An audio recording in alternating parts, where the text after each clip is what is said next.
Warahmatullahi wabarakatuh. Perkenalkan, nama saya Mas Agus Muhammad Fakih Rizky Ramadan.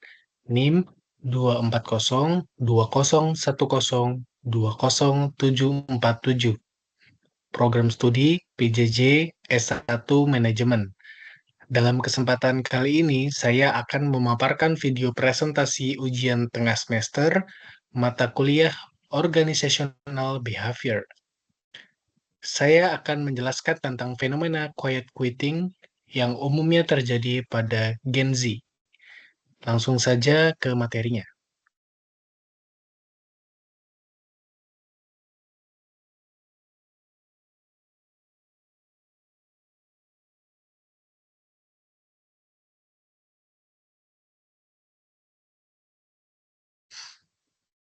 Fenomena quiet quitting dan strategi organisasi menghadapinya. Quiet quitting telah menjadi fenomena yang memprihatinkan di banyak perusahaan saat ini. Kondisi ini ditandai dengan karyawan yang hanya melakukan tugas sesuai deskripsi tanpa memberikan usaha ekstra. Fenomena ini bukan sekedar kurangnya motivasi, tapi juga mencerminkan masalah mendalam dalam budaya dan struktur organisasi terkhususnya pada Gen Z. Presentasi ini akan membahas penyebab contoh kasus serta strategi efektif untuk mengatasi agar perusahaan dapat membangun lingkungan kerja yang sehat dan produktif. Mengapa quiet quitting bisa terjadi? Yang pertama, kurangnya penghargaan. Karyawan merasa usahanya tidak dihargai oleh atasan, sehingga kehilangan keinginan untuk berkontribusi lebih. Selanjutnya, budaya kerja tidak seimbang. Work-life balance yang buruk menyebabkan karyawan stres dan merasa terjebak dalam rutinitas tanpa makna. Kemudian, keterlibatan yang minim. Karyawan merasa tidak dilibatkan dalam pengambilan keputusan dan kurangnya komunikasi dua arah yang efektif. Struktur organisasi yang tepat. Ada beberapa opsinya. Yang pertama, model hybrid yang jelas. Menerapkan sistem hybrid yang transparan dan adil untuk semua karyawan. Kemudian ada tim kolaboratif. Membangun komunikasi dua arah yang aktif dan mendukung kerja tim secara efektif. Selanjutnya, budaya inklusif. Menciptakan lingkungan yang ramah bagi Gen Z dan berbagai latar belakang karyawan. Selanjutnya, fleksibilitas dan kreativitas. Memberikan ruang untuk inovasi dan cara kerja yang fleksibel sesuai kebutuhan individu. Contoh kasus nyata yang berhasil, yaitu adalah kita ambil di sini contohnya Google. Google dapat mengimplementasikan program kesejahteraan, fleksibilitas kerja, dan inovasi yang kuat, berhasil menurunkan disengagement pada generasi Z atau Gen Z. Hasil dari pendekatan ini menunjukkan bahwa budaya dan struktur organisasi sangat menentukan keberhasilan dalam mengatasi quiet quitting. Rekomendasi strategi. 1. Komunikasi transparan. Membangun dialog terbuka yang meningkatkan keterlibatan dan kepercayaan karyawan. 2. Program kesejahteraan. Menyediakan dukungan mental health dan cuti fleksibel untuk menjaga keseimbangan hidup. 3. Kepemimpinan partisipatif. Memotivasi karyawan melalui pemberdayaan dan pengambilan keputusan bersama. 4.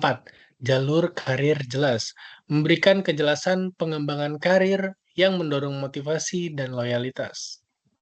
Penutup, quiet quitting pada Gen Z bukan sekedar masalah kemalasan karyawan, melainkan sinyal adanya masalah pada budaya dan struktur organisasi. Melalui strategi yang efektif, organisasi dapat membangun lingkungan kerja yang mendukung motivasi dan produktivitas. Memahami fenomena ini secara mendalam membantu perusahaan dalam menciptakan perubahan ke arah positif yang berkelanjutan, meningkatkan keterlibatan, dan mengurangi turnover. Terima kasih telah mengikuti presentasi ini. Mari bersama wujudkan tempat kerja yang lebih baik.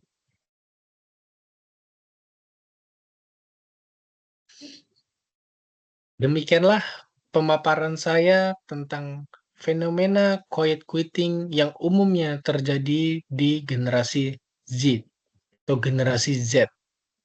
Pada umumnya setiap generasi mempunyai masa pertumbuhan saat kecil yang berbeda-beda, di mana tentunya berbeda dengan kondisi baby boomer, kemudian gen alpha, gen X, dan Y. Sementara saat ini adalah gen Z, yang di mana saat ini Gen Z sangat mudah dan sangat cepat terhadap pengarus utamaan teknologi global.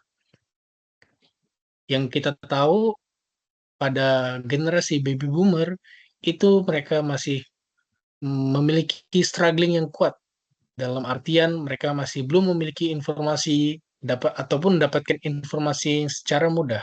Mereka harus bisa membaca koran ataupun bertanya ke surat kabar bagaimana keadaan ekonomi saat ini. Berbeda dengan Gen Z yang sekarang.